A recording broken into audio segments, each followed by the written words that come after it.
जी अस्सलाम वालेकुम। हेलो। अस्सलाम वालेकुम। वालेकुम अस्सलाम। अपना नाम दसो भाई जी। मेरा नाम हाजी मुनव्वर है जी।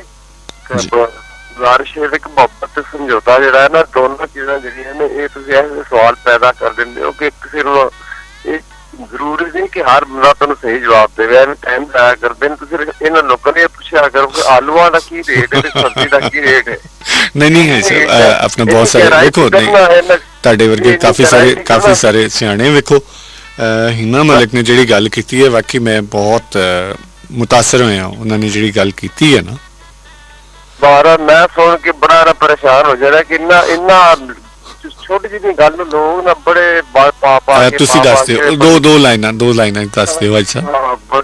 ਬੜੀ ਮਿਹਰਬਾਨੀ। ਮੈਂ ਸਿਰਫ ਇਹ ਕਹਾਂਗਾ ਕਿ ਨਾ ਸਿਰਫ ਇਹ ਮੁੱਢਲੀ ਦਾ ਸਵਾਲ ਪੁੱਛਿਆ ਕਰੋ ਕਿ ਹਾਂ ਜਾਂ ਨਾ। बड़ी तमीर बन के लोग करते हैं, गल जी कोई। जी मोहब्बत, बहुत मेहरबानी हाजी साहब, सलामत रहो, खुश रहो।